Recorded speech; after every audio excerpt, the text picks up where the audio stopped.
Hello and welcome to The Chase, Zimbabwe's premier current affairs program. I'm Eben Mabunda. Let's get started.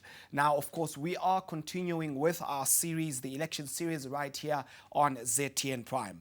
Now, across 12,000 polling stations, 6.6 million registered voters will exercise their constitutional right come the 23rd of August. One presidential spot and more than 210 parliamentary seats, 1,970 council seats are available for grabs. Campaigns are underway and so are court cases, all in preparation for this year's plebiscite. Dreamers continue to dream on. Only 20 days left to face reality as to who will get the job in the top office, that of course being the State House. Here on The Chase, we look into what political parties and candidates are promising the electorate. What are the main issues in the country that these candidates face if they win the vote, and what do the citizens care about? To discuss these issues and more, I'm joined in the studio by Joseph Makamba Busha, the leader of as well as the presidential candidate of the Free Zim Congress Party. We are expecting to be joined by Harry Peter Wilson, who is the leader and presidential candidate of the Democratic Official Party. And our topic of discussion tonight is election 2023. I have a dream, the State House beckons. Join me and my guests tonight on The Chase.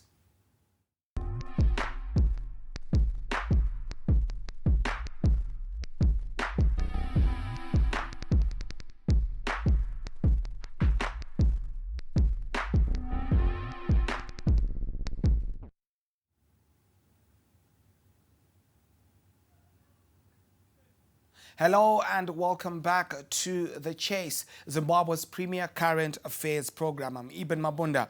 Now, this is ZTN Prime broadcasting to you, of course, from our ZTN studios in Zimbabwe's capital, Harare. And in the studio today, I have Joseph Makamba Busha, the leader of as well as the presidential candidate of the Free Zim Congress Party.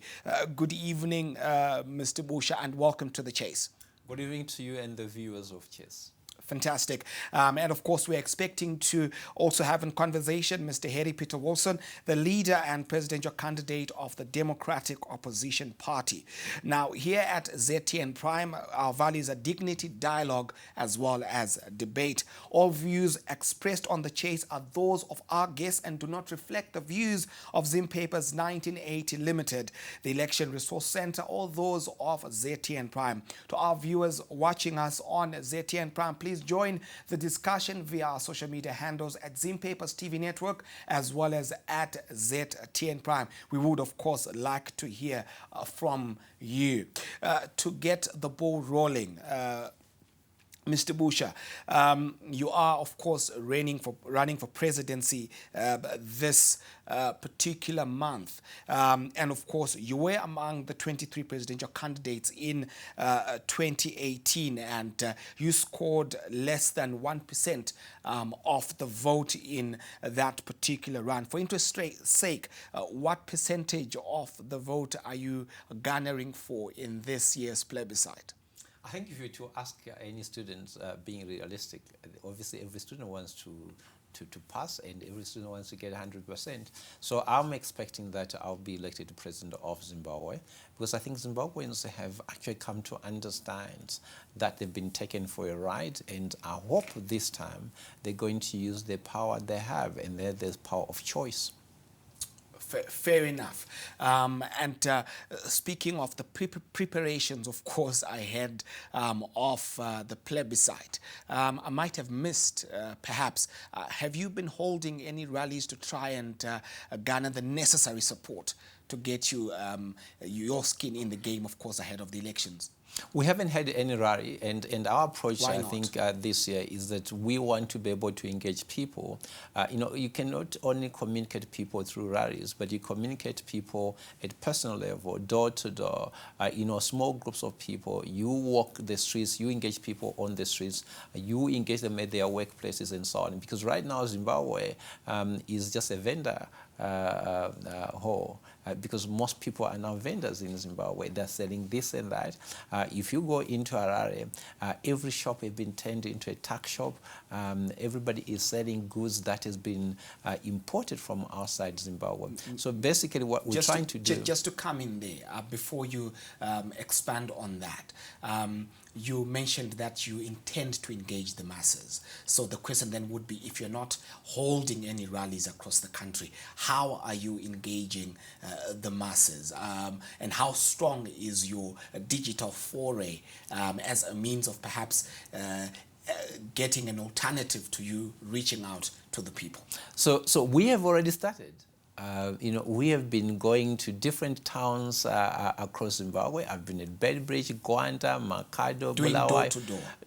Basically doing door-to-door, going to constituencies, going into the town centers of the country, going to the growth points, because this is just a different way of doing it. Instead of us busing people into a particular stadium, what we've decided to do is to go where the people are. So you would go to Norton, you would go to Kwekwe, you go to the free market where they sell their goods and so on, and you engage people there.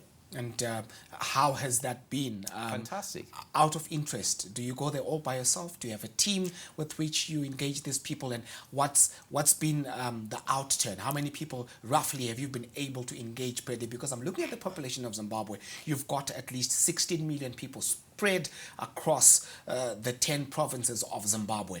And I can only imagine, if you're not holding rallies and you're doing door-to-door sort of campaigns, how many people have you been able to actually target per day, if I may ask? So if you were to do a rally, it does not mean you're going to get to 16 million people. Most of these venues can take possibly a maximum of 100,000 people, right? Okay, but it can't be 16 million people.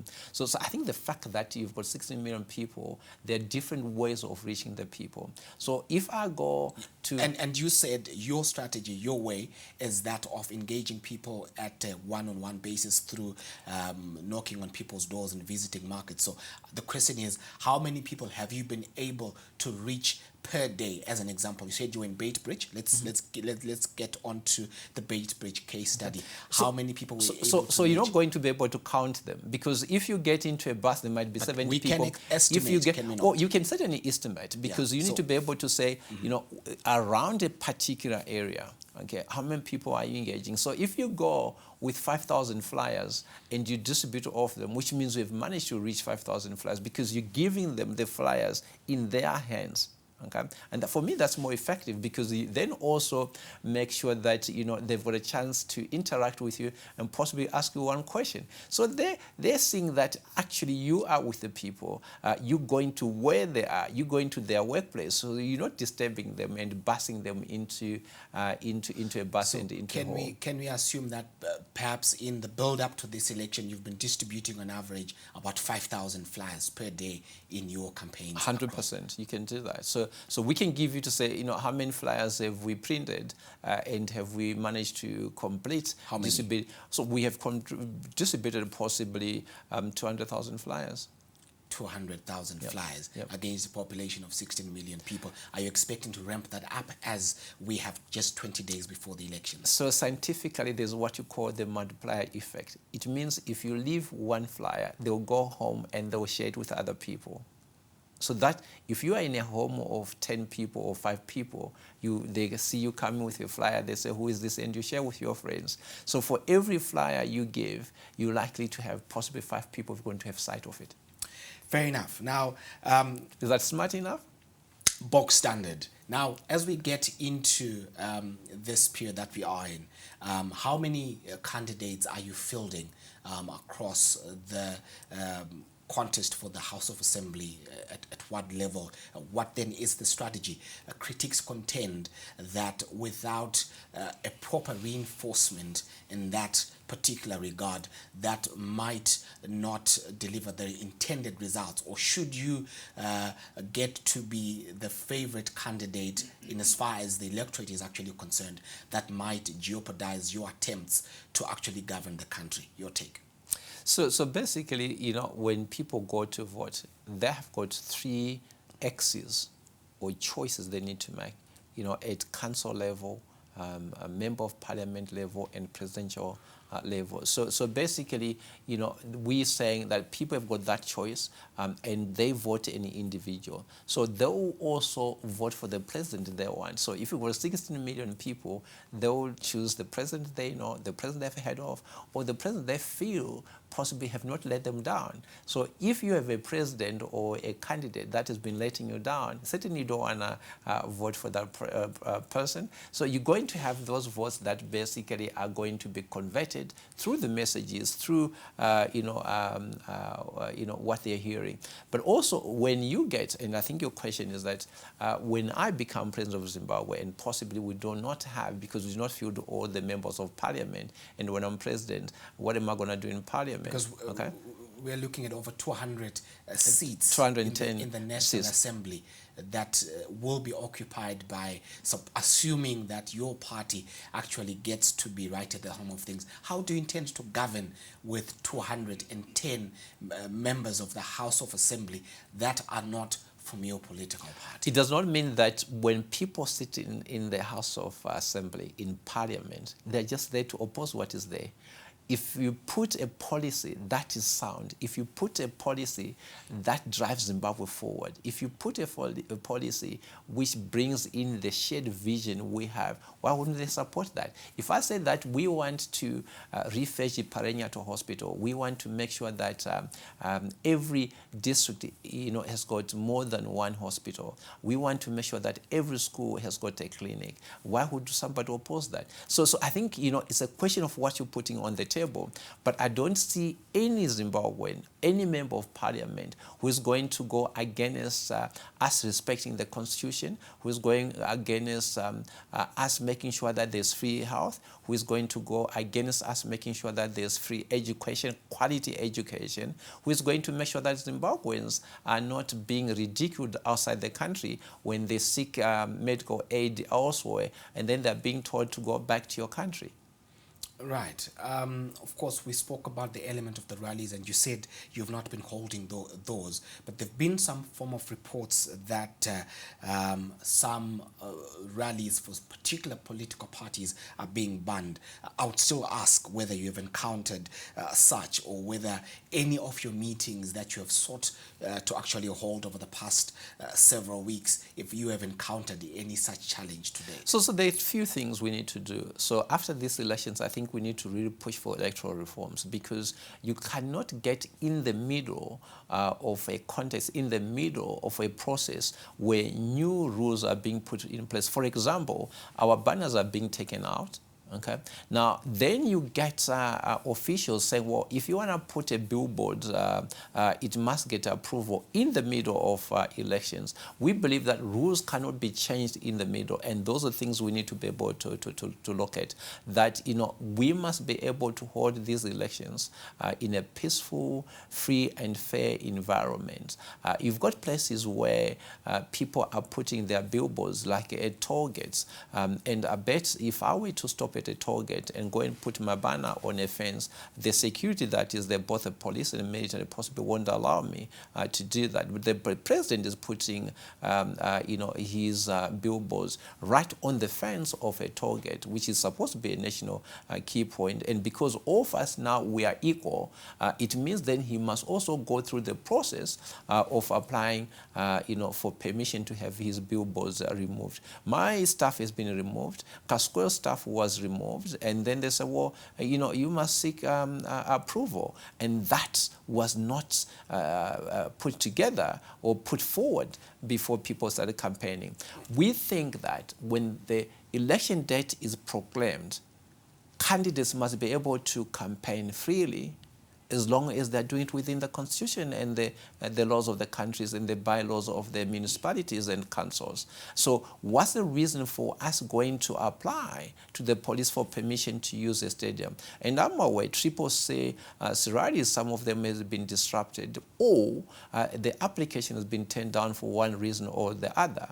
My view is that, as long as the owner of that stadium, the person who's got the responsibility for that particular venue, says it's available, they should be able to use it and then just inform the law enforcement agencies that we're going to have a gathering. Right, and so perhaps the question, what is your perspective on whether these elections have actually been level in as far as the playing field or not? What would be your response to that? They are not leveling. I mean, the fact that you're starting, the process with court cases, that shows that there's something amiss. Are you satisfied with the response so far from the judiciary services? Today, 12 members of the CCC that are contesting for the National Assembly were granted leeway to proceed by the Supreme Court of the country. And are you satisfied with the response of the judiciary in that regard? Well, certainly I'm happy, because if the Supreme Court was able to overturn a judge's decision to bar people who have lodged their papers successfully, that is a good thing to do. So we had also one of our MP candidates who then also was barred together with the CCC candidates not to participate. But I'm saying that is wrong already, because you can't have a stop and start. Where you're a candidate, you have submitted, your name has been publicized or published by the Zimbabwe Electoral Commission that you are a candidate, and you have been successfully duly nominated and accepted. Then all of a sudden somebody says, well, you can't. So the issue is that we were paying, candidates were paying nomination fee, and if people did not qualify, they should not have accepted the money at that particular time. So I think for me that's a flaw that needs to be looked at, and also to be able to go and get members of whether it's an opposition or other private individuals going to then oppose. If ZEC knows that they've done their work properly, then it should not be even be entertained. Right. What is your policy toward women empowerment and youth participation in decision-making, as well as gender representation in bringing equality? I'm asking you this because against the background that sometime in 2019, it is alleged that someone purported to be your wife filed a protection order against you. You then proceeded, of course, to sue a publication for defamation of character. How do you respond? So you talked about empowerment and youth, right? Then you're talking about my marital affairs, okay? And so you need to be able to ask directly what question you want me to respond to, or what fact you want me to respond to. Fair enough. Can we start with the one where the publication? The publication. So people in homes go through challenges and so on. People get married, then they got divorced for various reasons, one or the other. Okay, so I'm not the first person to be divorced or to go through that process, and I won't be the last either. Okay, now if I go to the police and report to the police that you have hit me, it does not mean it's true. It has to be tested in court. That did you actually do that? Okay, so there was never, so that protection order was never granted. The courts in Joburg never granted that. So how do we then go and pick that and say, well, this is what happened? I can go and make an allegation to the police and they can record it because they have to just listen to you. But it does not mean that it's true. Right, fair enough. So this then links with the next question, or the one that I asked earlier, to say, what is your policy toward women empowerment and youth participation in decision-making and gender representation, and that bringing equality to the populace? So how does that link? How does my divorce or marital problems linked to women empowerment? I could not help but ask that question because it's so something that is in the public domain. So fair enough. The electorate deserves to know. They want to understand the candidates that they'll be voting for. So if there is something that has not been cleared, that could make it a bit complicated in the minds of the electorate. Hence the question. So we move from that question to the one that has to do with the gender. Thank you. I'm going to answer that, but you said the link. You see, the problem with English and the problem with communication, you need to be very clear. So you can't link the two. So you can't say following that and the link. There's no link there, okay? Women empowerment is great. Women have never had a chance to be leaders, right, in the world. I have a mother who was farmer of the district for 5 times in a row where I grew up, and she was a woman, hardworking. I respect women. You know, most of my employees are women. The people running some of my foundations are women. I've got daughters. I want my daughters to be the best of what they can be in the world. I've participated in races running with women, and they've done better than me. So my view is that women are equally capable of delivering anything, whether it's academic, whether it's work, and whether it's leadership. Is that reflected in your party structure at this point? So out of the candidates we have, you know, MP candidates, 4 of the 9 candidates are women. Fair enough. Now, if faced a choice, moving on to another subject, faced with the choice, would you form a coalition government with other parties should tide move in that particular direction and situation necessitates that? Well, it basically depends on what they bring to the table. You know, we have to have shared values, we have to have a shared vision, and we must be principled. So we're not going to just join people because it's coalitions. Coalitions have never worked anywhere in the world, so I don't believe in coalitions. Again, I would still ask, staying on the same subject, if suppose ZANU-PF fails to garner all the important votes, the 50+1 voting threshold, and approaches you to work with them, is that something that perhaps you would consider? To work with them in what way? I'll work for the people of Zimbabwe. So if they invite me to be part of government, okay, where I make independent decisions, I will gladly do that. So I'm more committed to Zimbabwe. My being here is to serve Zimbabwe. And if that gives me an opportunity to make a difference and to serve my people, I'll do that. But it's not necessary to say I'm coming through as in a coalition. If they say, well, you know, we can give you this portfolio or this responsibility based on what they think I can do, or whoever is the, you know, the winner, they believe I can do, I'll certainly gladly do that. So would it be a fair comment to say that you have got an open door policy, you're willing to work with whoever it is that's available and necessary to push the country forward? Is on that the principles, position? yes. On principles, yes. Do you have any parties at this point whose principles align with yours?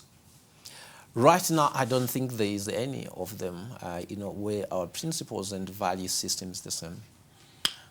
Fair enough. Time for us to take a breather. When we come back, we explore these and other issues in more detail.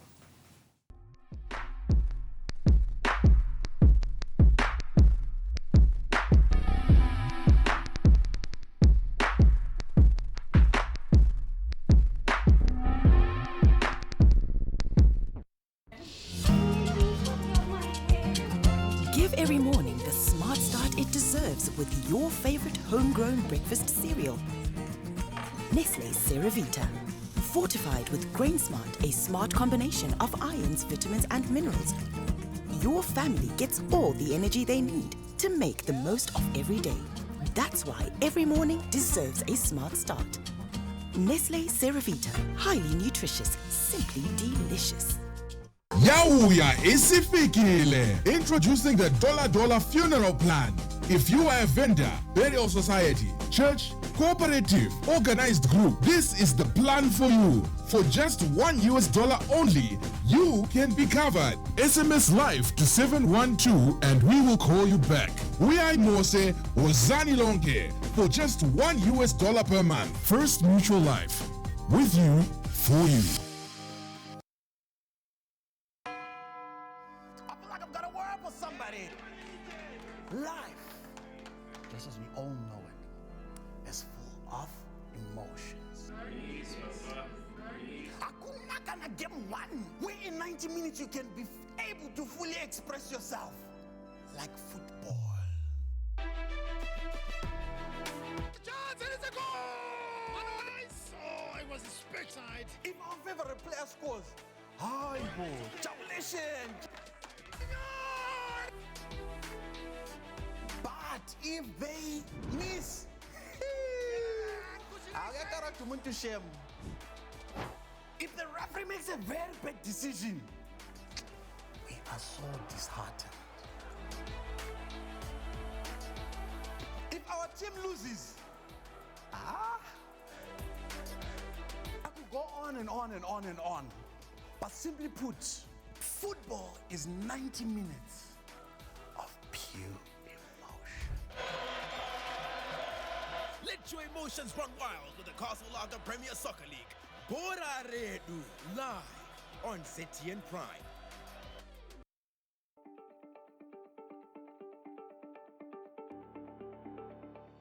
Following the story. What is happening on Zimbabwe's roads? How did we get here? Through red robots. Basically break every road rule under the sun.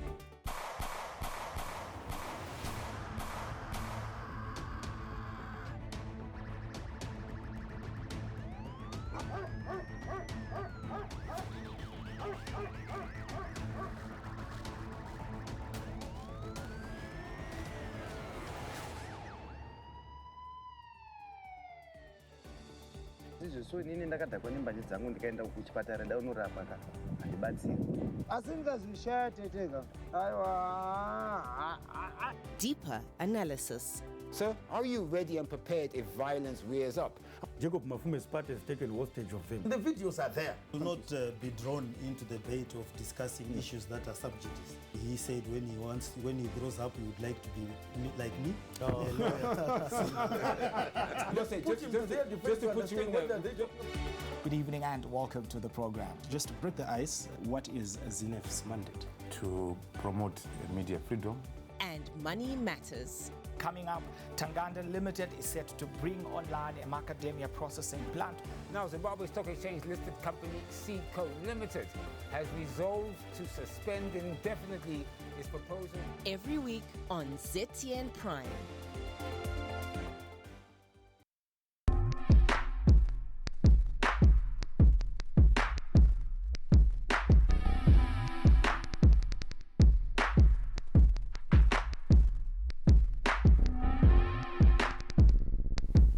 Welcome back to The Chase, Zimbabwe's premier current affairs program. I'm Eben Mabunda. Now, in conversation tonight, we are discussing election 2023. I have a dream. State House beckons. I have with me Mr. Joseph Makamba Busha, leader of, as well as the presidential candidate of the Free Zim Congress Party. We had invited Mr. Harry Peter Wilson, the leader and presidential candidate of the Democratic Official Party. He unfortunately has not turned up yet. With more than about 30 minutes to go, we still expect that he might be able to join us in this particular conversation.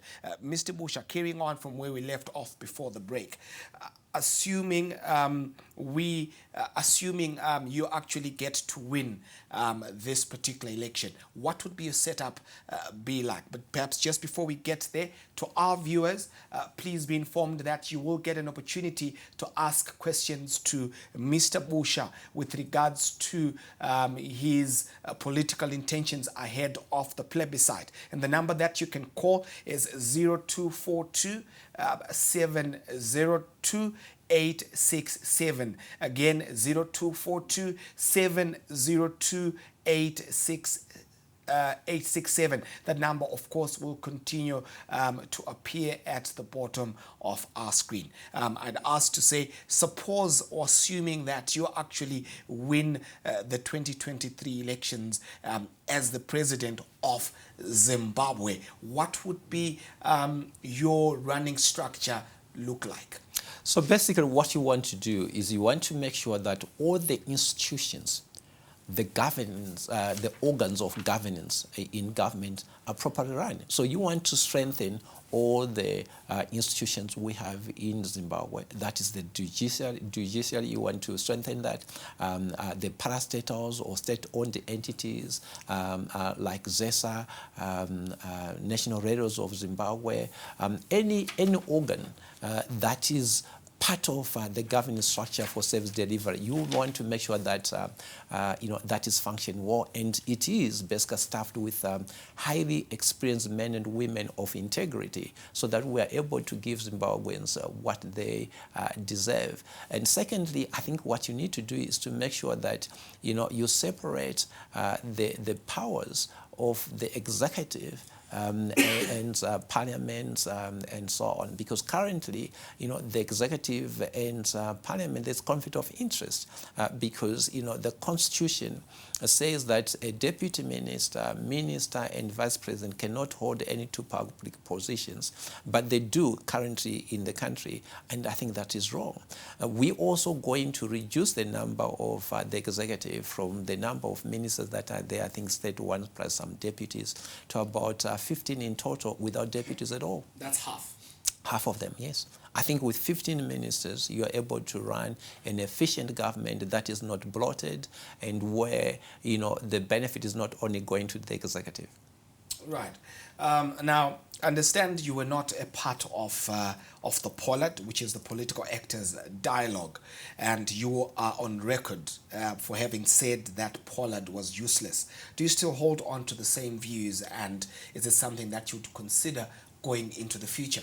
We don't believe there must be POLAD at all. POLAD was a scheme, a corrupt scheme, to be able to co-opt losers of the presidential elections in 2018 so that they can benefit from taxpayers' money more than citizens. Those people got cars, they didn't achieve anything. They got diplomatic passports. Some of them were looking for freebies from ZANU-PF. So ZANU-PF is an extractive system where basically they want to extract more from the country more than they are giving. So why would you go and get a person with 20 votes, 1,000 votes, and say that, listen, become part of the solution for Zimbabwe, and you leave a person who had, 2 million votes in the name of Advocate Chamisa? He was number 2. The fact that they failed to convince him to be part of that, they failed to convince me as number 4 to be part of that, okay? That really meant that that whole POLAD, that's why it's called Actors Dialogue. I'm not an actor. I'm an authentic leader. I'm a servant leader. I'm a selfless leader. I want to be able to do things for the people. Those people never go back to the people to say, listen, I don't want this car, let's go and build a clinic in Lupano or Cholocho or Munzi. Right. We have our first caller for the evening, Rutendo Moyo, who joins us on The Chase. Good evening, Rutendo, and welcome to The Chase. Good evening.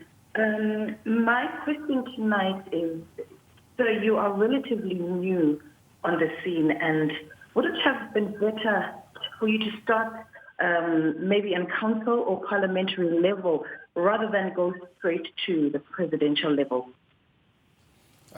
Thank you, Rutendo, for joining us on The Chase. So the question... I heard that, yeah. Thank you very much for the question, and I really appreciate. So really it depends with your capacity and what you think you can do for the country, what you think you can deliver for the country. So I participated out of 23 candidates, and I was number 4. Don't you think that's an achievement? Why would I go and become a councillor when I think I've got more to give to the country, and in particular at the top where we think we are missing? So there's a little bit of feedback where we think we are missing in terms of leadership. So that's my answer to you. Thank you very much. Awesome. Thank you, Rutendo, for giving us that particular question. Now, we move on to our next question. Turning, of course, to currency issues. This has been an issue that has dogged Zimbabwe for a while now. So, economic critiques have asserted that the increased use of the US dollar in the economy is fueling Zimbabwe's trade deficit, as the stronger US dollar makes Zimbabwean-made goods look expensive for regional counterparts, using, of course, their weak currencies while making foreign-made products cheap for Zimbabweans. However, there is also the other side that wants the US dollar to be the only currency used in Zimbabwe. What would be your particular policy with regards to the currency war that continues to be an eyesore for Zimbabwe? The trade deficit has nothing to do with the currency. Us be using the American dollar. It has nothing to do with that. It has something to do with production. You do remember that between the time that we had the use of the US dollar, with trade deficit averaging about 1.7 billion United States dollars. No, you said that, right? The use of the US dollar is what's causing trade deficit. And I'm saying that's not necessarily true. Because if you are producing in dollars and exporting dollars, selling in dollars, what would they be? The issue is that we are not producing more. We are importing. Zimbabwe right now has been turned into a consumption economy. That's why everything we're buying from outside, because we don't have the capacity to produce. So if you can't produce, if you cannot produce maize, corn, soybeans, and sell that, where are you going to get the foreign currency? So the trade deficit has nothing to do with the currency using. It has everything to do with production in the country. So you need to be able to make sure that there is good employment, full employment in Zimbabwe. What is the employment rate in Zimbabwe? We have another caller. We'll continue with the currency conversation. We've got another caller who joins us this evening. Please identify yourself and let us know where you're calling from.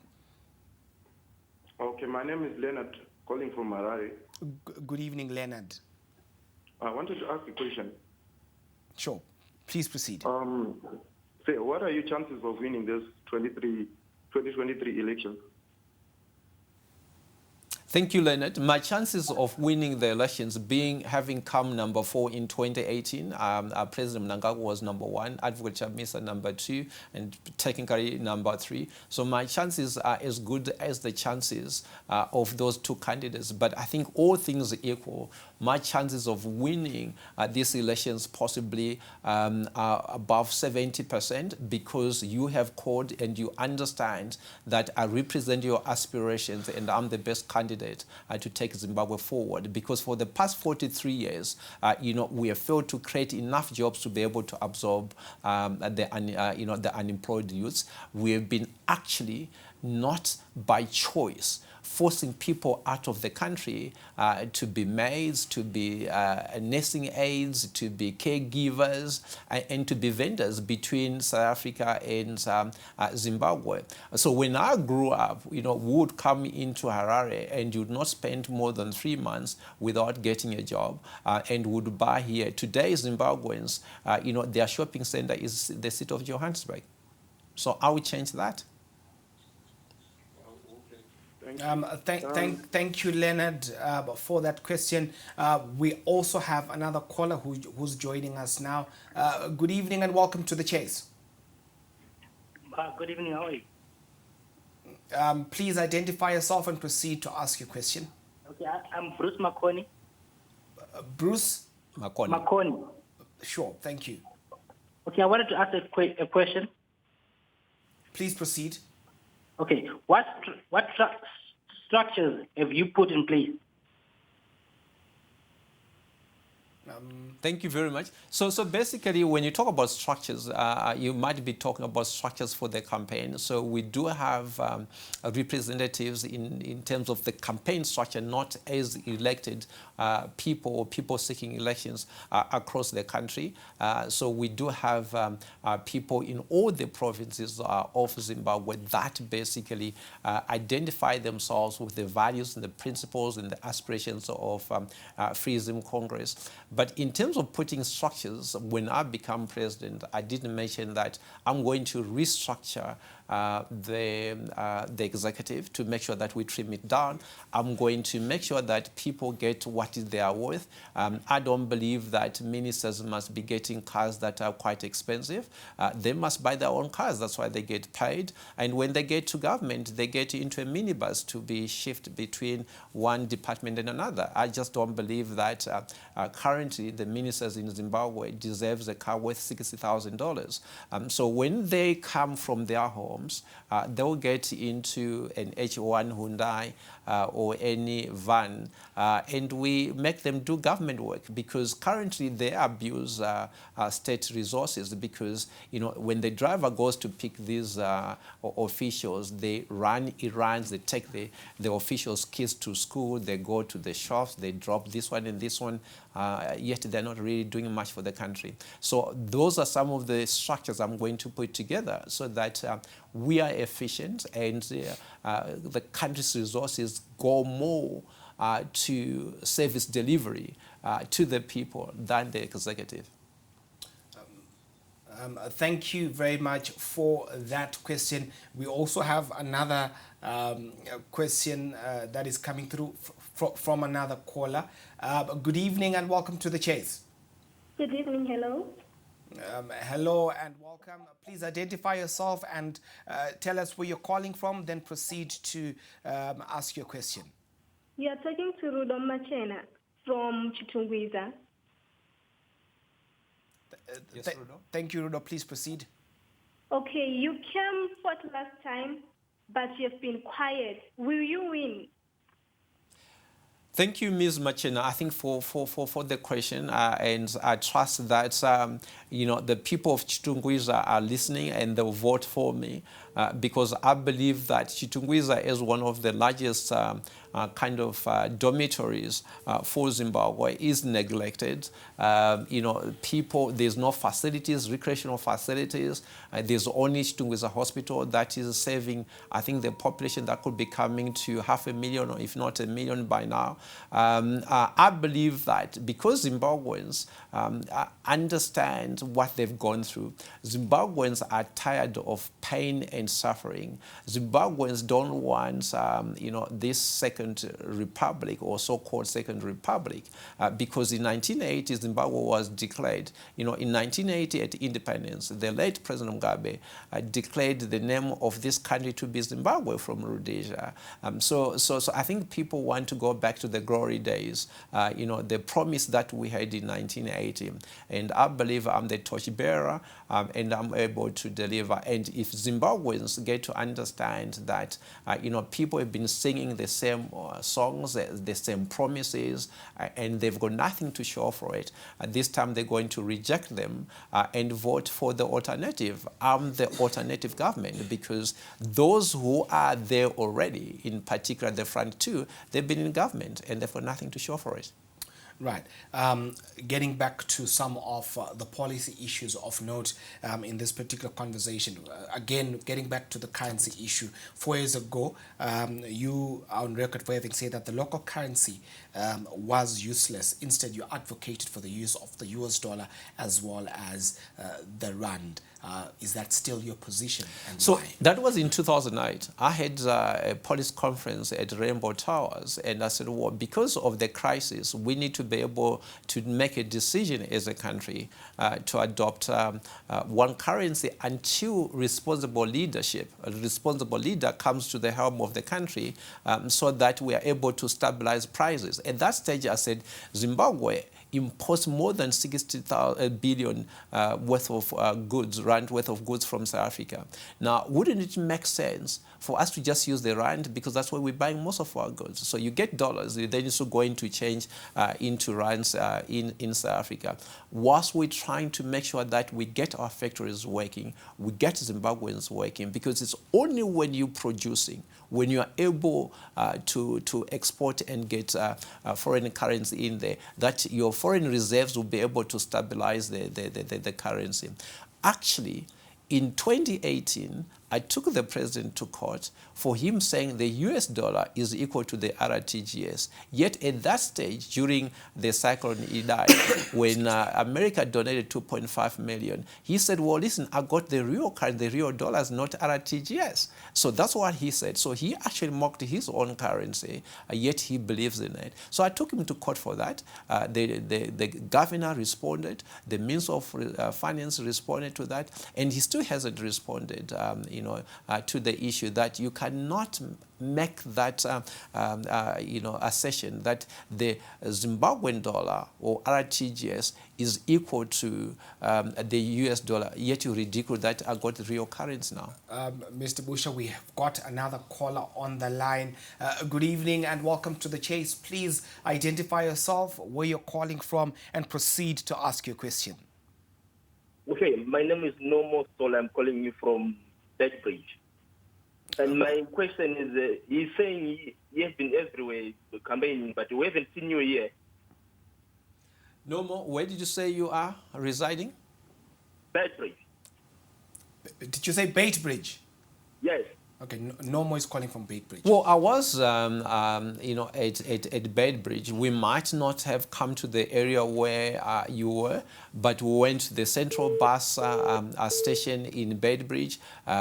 We were on the main street at Engine Garage. We were at the free market there. We were there pretty much for a day. So he might have just missed us there, but certainly Bedbridge is one of our strongholds. And I did very well in 2018. We had lots of us from Bedbridge. I think we had actually kind of a musical show when we introduced the party.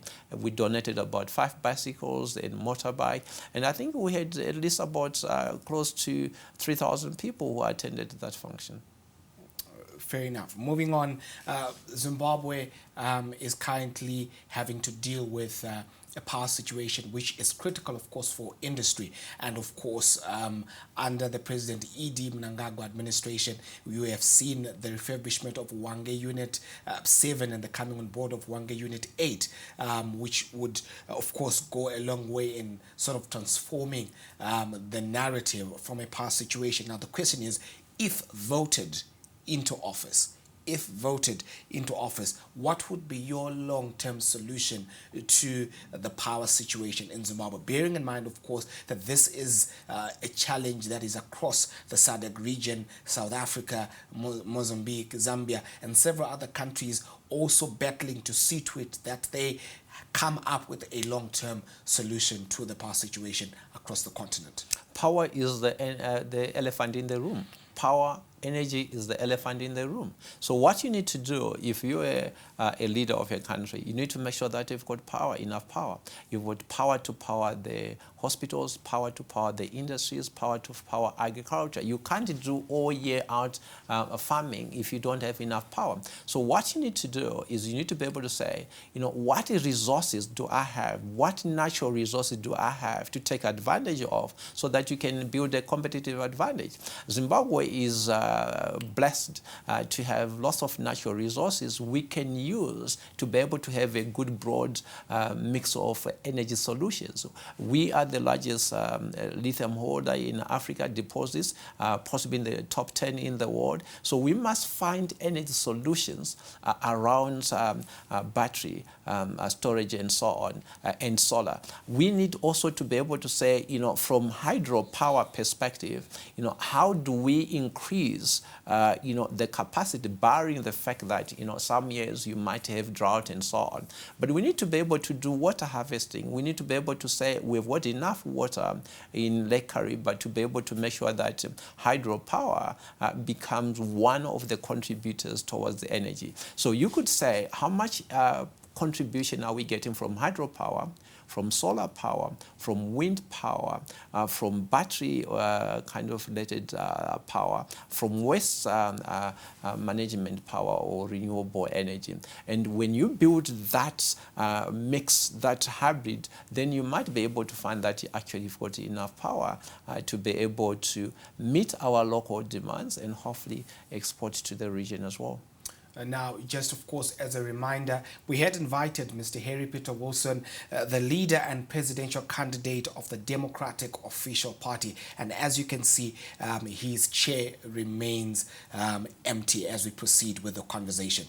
Now, Mr. Busha, one of the key issues that would be of importance would be that of foreign policy, and the ZANU-PF administration has maintained Zimbabwe is open for business, where it is that that government says that they are friends to everybody and enemy to none. What would be your policy stance from a foreign policy perspective? So one of the key issues when it comes to foreign policy, and if you look at some of the countries, that must not change. So we believe in that. I support that 100%. Why would you want to have enemies? So we want to be friends of all, enemy to none. So we want to remain non-aligned, but we also want to make sure that the friends we keep, the people we have, even if we are non-aligned, there must be conscience in it. Okay, there must be values. So we want to live in a value-based society, not a rule-based society, where those we share values, same values, similar values with, or values with, those are going to be our friends. So for me, I think values are quite important. As Zimbabweans, we are defined by some of our values and culture and way of life, and one of it is peaceful. We're a peaceful nation, so we want other nations to be peaceful though. Right. Another key issue is that, of course, of public health. I think earlier on in this conversation, you mentioned intentions of providing free health. You need to correct me there if I'm wrong. But what is your general policy with regards the health aspect of the country? So health basically starts from primary health. Okay, to be able to make sure that there's no overburden, primary health must be a focus. Health must be free, must be accessible. Quality health, not just health, because a health mind is a health body, right? A health body is a health mind. That's what we need to do. You can't do well at school or work if you are not healthy. So for me, health is non-negotiable. It's the right to life. It's in the Constitution. Right? So if you're a responsible government, that will be one of the key issues, because you want a healthy nation to be able to produce. As I mentioned earlier on, I want to ensure that at every school there's a sister, so that if any child falls sick, they get attended to. There is a restroom with beds, 2 or 3 beds, to be able to take care of that. And all the old people, the aged people, they must be able to go to the nearest school in their community to get attended to. So I believe in health, and I think it must be free, and that will be one of the key focus of my government, to make sure that we are a health nation. You mentioned free health. And education as well. Right. What is your policy stance with regards the education fraternity? What would be the strategy getting into the next 5 years? So the quality of education has deteriorated a little bit in Zimbabwe. Zimbabwe was known for its high literacy rate, its hardworking citizens, and so on. But we believe that the quality of education has deteriorated, and a lot of these young people are getting into universities, into college. But after they leave college, they've got nothing to do. So the degrees basically must be outcome-based, practical. We want application-based education, focused rather than theory-focused education. So we're going to revamp that. I believe in R&D, research and development. We must put lots of money in research and development, because that keeps our scientists, our young people, to be able to contribute to the board of knowledge, so that we can be at par with some of the developed countries, because they put a lot of money in research and development in education, further education. Now, the next subject becomes that of devolution. But just perhaps as a reminder to our viewers, we had invited independent presidential candidate, Mr. Harry Peter Wilson, and as you can see, his chair is empty. Now, according to Chapter 14 of the 2013 Constitution, it provides that provincial and local governments are tools and instruments to ensure that there is an equitable form of resource allocation across the country. Question then would be, what is your policy stance with regards to the subject of devolution? That is very important. So one of our policies, which is our 6 policy program, is economic development, and the development, if there's no devolution, if there's no a kind of rural-based or regional-based economic zones, then we want to get equitable development. So you want to make sure that the people in Binga they are good at something, they can intertrade. So I want intertrade within the provinces of Zimbabwe. So first, that's what you do, because that's how basically everybody is going to be able to share the riches of Zimbabwe. So that is a good thing, but it's not being implemented. And as I said, it's a commitment of leadership to be able to put those things in place so that Zimbabwe works for everybody and everybody for a sense of belonging. Now, Harare has a deficit of 1.25 million housing units, constituting about 40% of the overall deficit that the country is currently suffering from. What is your strategy in terms of bridging this particular gap in as far as the housing needs of the populace is concerned? So those who have been running the municipalities in across the country and Harare, the councillors, the city council have totally failed. Okay, to be able to anticipate urban migration or rural migration from rural to urban. So they failed to come up with a solution to a housing problem, which we believe must be done in such a way that there's integrated development of social services, including shelter, which is really housing.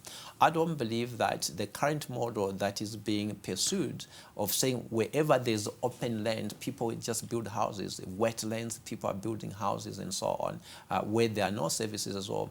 I believe right now what we need to do is we need to do high rising. Okay? You need to be able to do high rising so that you are able to bring services together, water, transport, electricity. But if you're going to put people 40 kilometers away, Kumbudzi, where there's nothing, you're just throwing them, there's also deforestation. There's issues where, those things are going to create problem in the future. But you giving people these stands that are not serviced, but there's no job. Okay? So I want actually to promote Zimbabweans that do not come into urban cities, right, or into urban areas. Stay where there's means of production. Means of production is on land. Stay in the rural homes, in the rural areas. So that's what I believe in. I stay in a rural area myself. I don't have a house in Harare because that's the way there's means of production. Right. Now, they're busy encouraging people to go into growth points, to assemble. If you go to Mtoko, it's a disaster. If there's a disease or during COVID, it shows that people actually in the rural areas were safer than the ones who were congested in these areas where there's no social services. Waste management is not there. There's no water. There are no schools. There are no jobs. So why would the government encourage people to go into urban when they can't even provide basic services? Now, very quickly, as we round up, you spoke about the means of production. What would be your strategy in ramping up value addition in this economy, in increasing the level of manufacturing and perhaps increasing the degree of foreign direct investment into this economy? Well, you don't want to focus on foreign direct investment. Foreign direct investments have never sustainably built any country. You don't build a country based on foreign direct investment. You bring confidence to your own people so that they invest in their own country. You make them have a sense of belonging and a sense of ownership. So what we're saying is that we got the land, we got part of what we wanted during the liberation struggle, which is to be able to control our own destiny, our own assets. You have 30 seconds. But right now, we don't do that. So we want to build the country through beneficiation models. And that's what I'm going to make as a difference. Zimbabwe must be net exporter of energy solutions. Zimbabwe must be net exporter of agricultural products. Joseph Busha, the leader of, as well as the presidential candidate of the Free Zim Congress Party. So thank you for joining us on The Chase.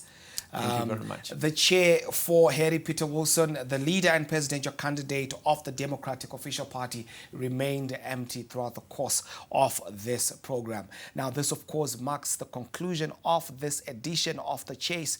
Be sure, of course, to catch us every Thursday at 2100 hours for this particular election series as we build up toward the plebiscite. Do follow us, of course, on our social media handles at Zim Papers TV Network, as well as at ZTN Prime. I'm Eben Mabunda. Thank you for watching and good night.